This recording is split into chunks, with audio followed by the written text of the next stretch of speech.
Hi, I'm Peter Giuliano. I'm Chief Research Officer for the Specialty Coffee Association.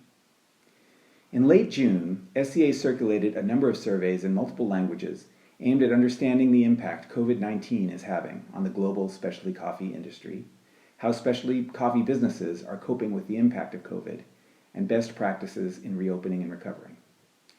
Today, my colleague Katie Jane and I will be sharing results and insights from these surveys.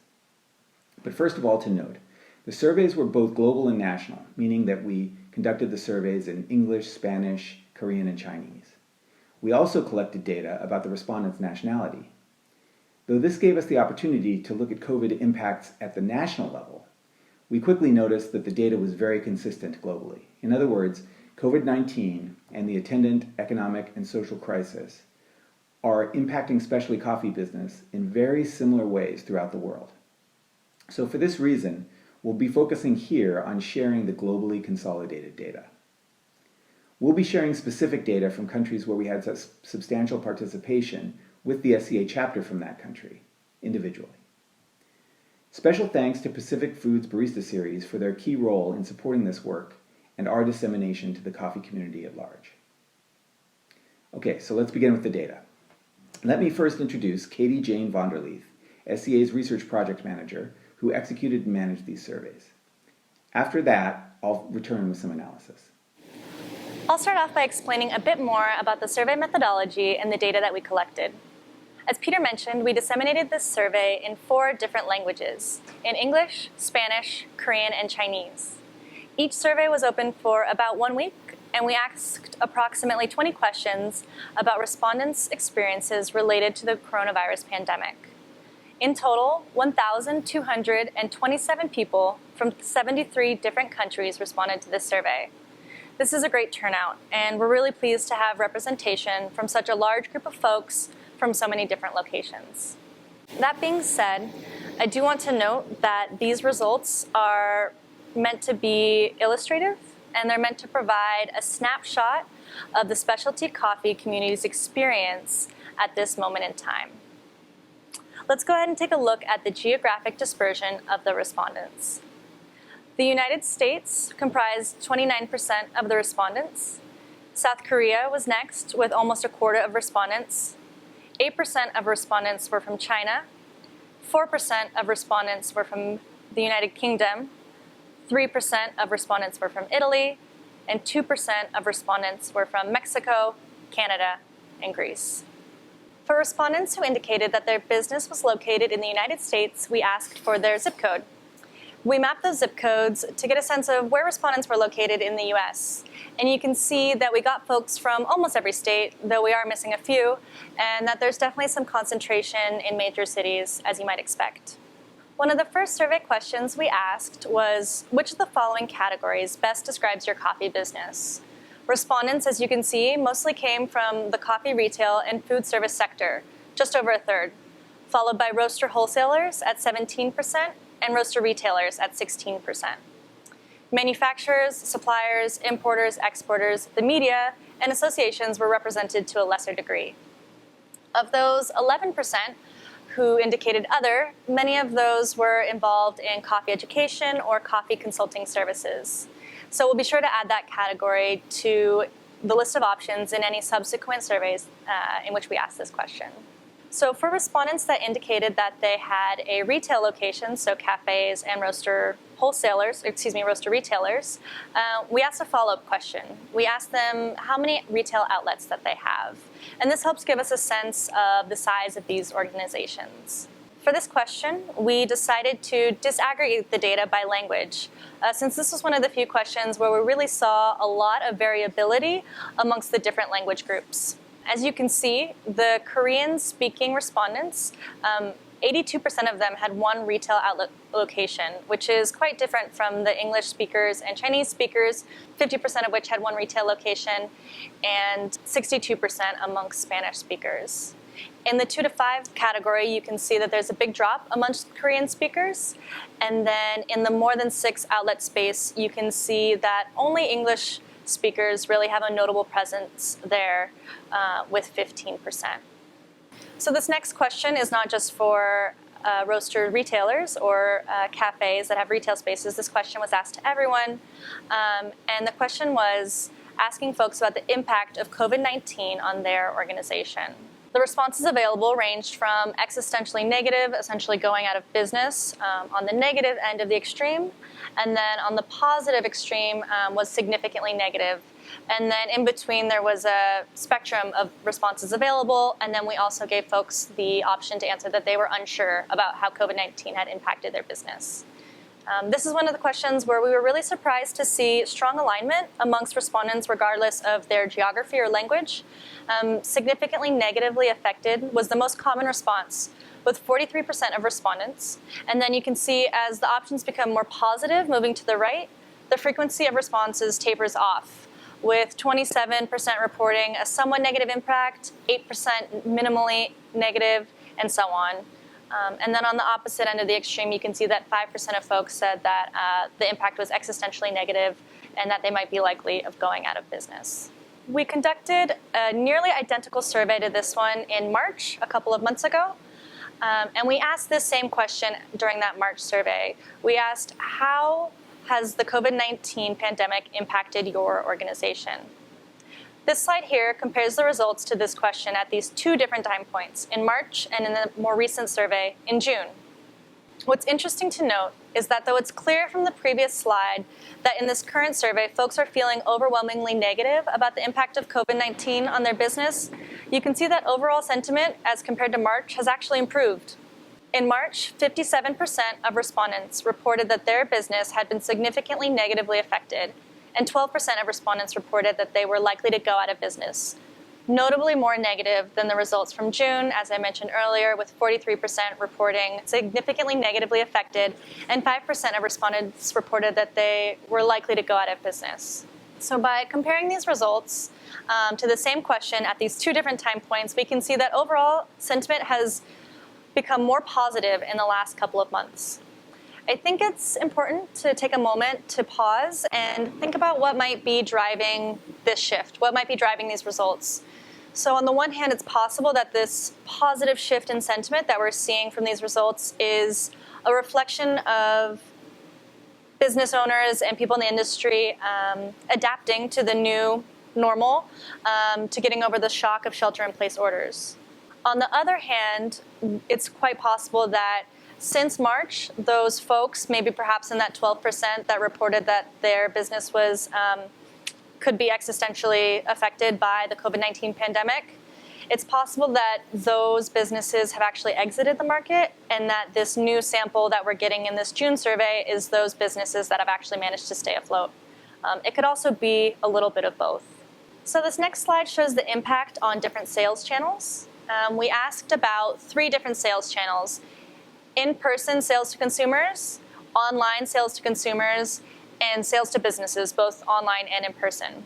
We gave folks 3 different options to respond about how these different channels had been impacted, either significant decrease, minimal change, or significant increase.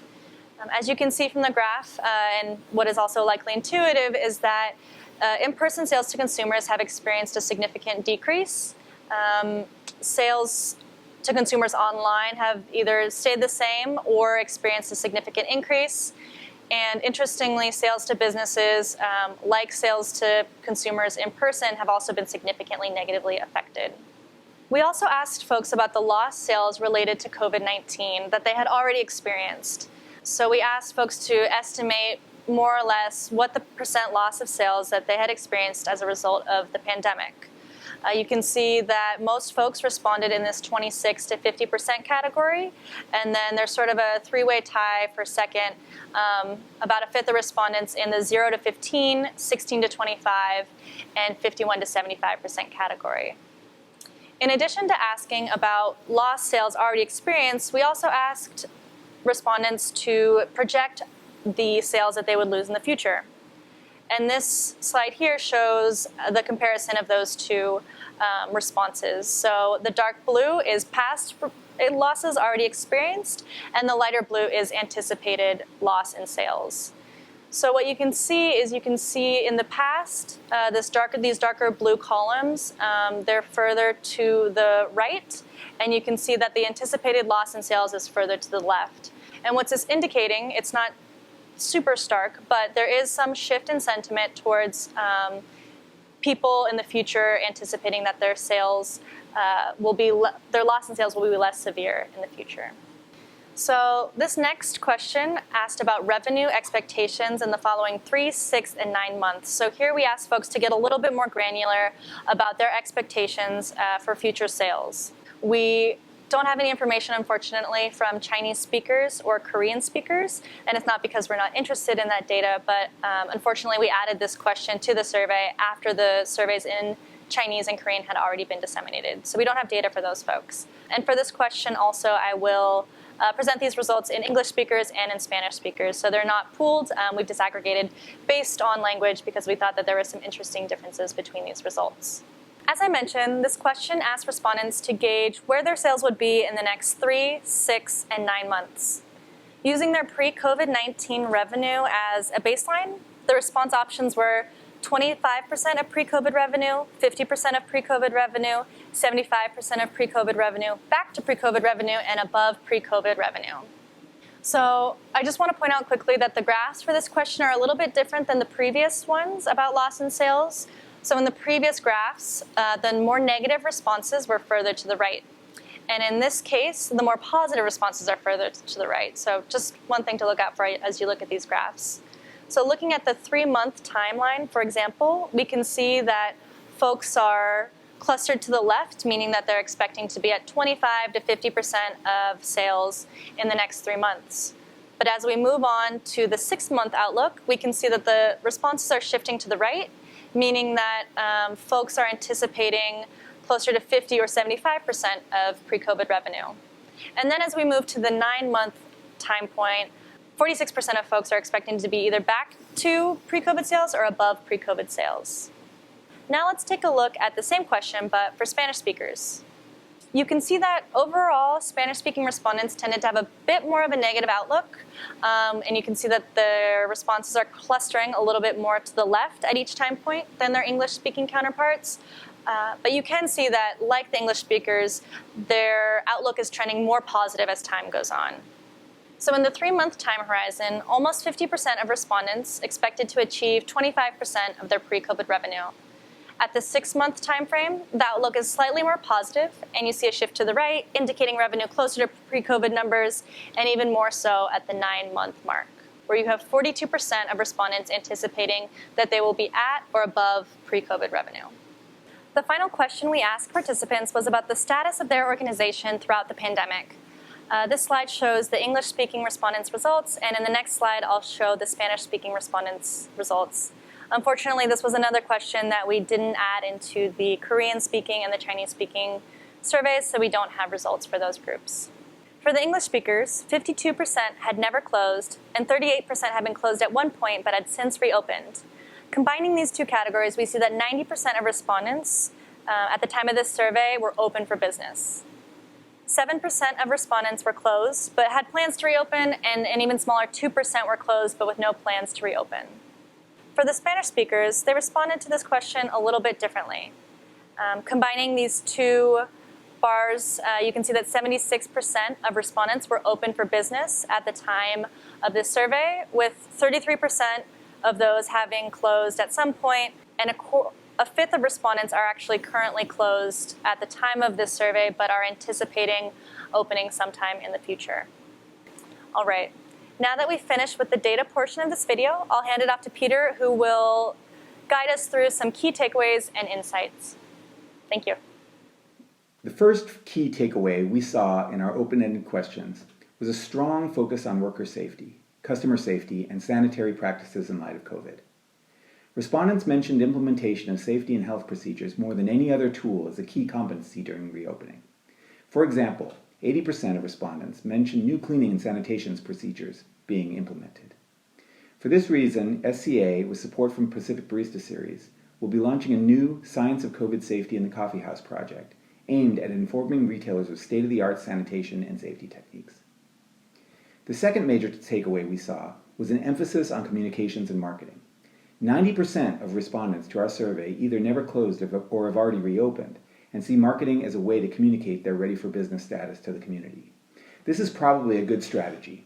According to the Harvard Business Review, it's well documented that brands that increase advertising during recession when competitors are cutting back can improve market share and return on investment at a lower cost than during good economic times. To give our community better marketing tools, we'll be launching a separate video on this topic in the coming weeks. All around the world, government support programs continue to be key to specialty coffee businesses and are helping them stay afloat. This, along with safety information, make it clear that good, functional government support is seen as key by many respondents.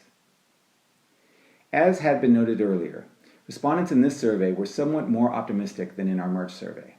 This suggests the possibility that, 1, respondents who anticipated going out of business as a result of the pandemic in fact exited the industry and are no longer represented in this survey, or 2, respondents are adapting to business conditions under COVID situations and have a stronger sense of how they might survive. Still, it should be noted that over 50% of the respondents to our survey reported an impact to their businesses in the most negative of two categories, existentially and significantly negative. And so the COVID pandemic continues to be a serious threat to specialty coffee businesses. Somewhat more positively, however, respondents responding likely to go out of business has fallen dramatically, signifying that the majority of specialty coffee respondents see this as a survivable time. Finally, in our research, it's become clear that key opportunities exist within businesses who can adjust their business model, particularly adapting to at-home coffee consumption and takeaway.